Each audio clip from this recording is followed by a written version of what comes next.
Episode 8 की शुरुआत होती है एक एपिक फाइट से। तामागामी अपने आप को इंट्रोड्यूस करता है और वो गोकू से बोलता है कि अगर तुम्हें ड्रैगन बॉल चाहिए तो तुम्हें मुझे हराना होगा। ये बात सुनकर गोकू खुश हो जाता है क्योंकि इस फाइट का इंतजार उसे तब से था जब से वो इस डिमंड वर्ल्ड में आया था। फिर फाइनली शुरू होता है ये एपिक बैटल। तामागामी अपने हैमर से गोकू पर लगातार वार करने की कोशिश करता है और वो काफ़ी ज़्यादा फास्ट भी था, पर इतना फास्ट नहीं कि वो गोकू को हिट कर सके। गोकू उसके सारे अटैक्स को डॉच कर लेता है और काउंटर अटैक करता है। तामागामी की बॉडी इतनी स्ट्रांग थी कि उसका कोई असर नहीं होता। उसके बाद गोकू अपने पावर पुल को एक्सटेंड करके तामागामी को हिट करने की कोशिश करता है, पर तामागामी सिर्फ फिजिकली स्ट्रांग नहीं था, उसकी स्पीड भी काफ़ी कमाल की थी। वो आसानी से गोकू के सारे अटैक्स डॉच कर लेता है और धीरे धीरे फाइट में डोमिनेट करने लगता है।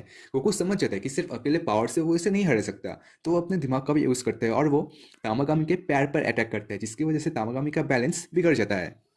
तामागामी अब गोकू से इम्प्रेस्ड होता है क्योंकि उसके अगेंस्ट इतना लंबा लड़ने वाला अब तक नहीं मिला। पैंजी भी गोकू की स्ट्रेंथ देखकर इम्प्रेस्ड होती है। सुप्रीम काय बोलता है कि गोकू सिर्फ स्ट्रांग नहीं बल्कि एक जीनियस भी है, क्योंकि उसने डीमन वर्ल्ड के एनवायरनमेंट को जल्दी से अडेप्ट कर लिया और बैटल आईक्यू के केस में तो गोकू का कोई मुकाबला ही नहीं है। फाइट इंटेंसिफाई होती है। तामागामी अपना हैमर गोकू पर गिराने की कोशिश करता है। लगता है कि अब गोकू के पास कोई ऑप्शन बचा ही नहीं है, पर फिर वही होता है जो फैंस एक्सपेक्ट कर रहे थे। गोकू बन जाता है एक सुपर सेयन और ये सीन तो काफ़ी ही ज़्यादा एपिक था। अब तामागामी जितना भी पावर लगा ले वो गोकू का कुछ नहीं बिगाड़ पाता।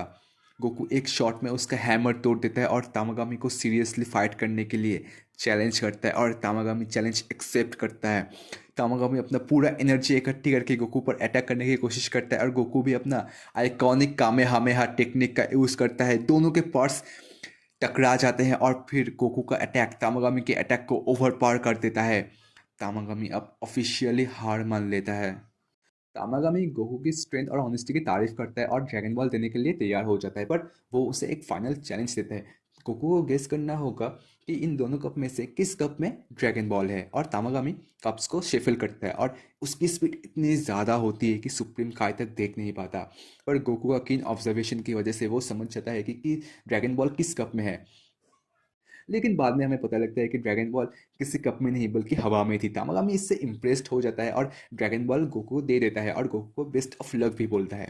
एपिसोड के एंड में ग्लोरिया एक मिस्टीरियस कॉल रिसीव करता है और पता चलता है कि अरीन्स के पास कुछ ज़्यादा ही डेंजरस है। इसके साथ एक मिस्टीरियस लैब का सीन दिखाया जाता है जहाँ माजिन बू का फ्रेगमेंट यूज़ करके एक नया विलेन क्रिएट किया जा रहा है। अरीन्स का प्लान ड्रैगन बॉल्स को यूज़ करके सुप्रीम किंग बनने का है, पर क्या गोकू उस और उसकी टीम इसे रोक पाएगी, ये देखना काफ़ी इंटरेस्टिंग होगा। एपिसोड के एंड में वेजेटा और बाकी कैरेक्टर के कुछ फनी ड्रामेटिक इंटरेक्शंस दिखा जाते हैं और ये सब देखकर बॉमा की हंसी रुकती नहीं। एपिसोड यहाँ खत्म हो जाता है और अगली बार सस्पेंस छोड़ जाता है।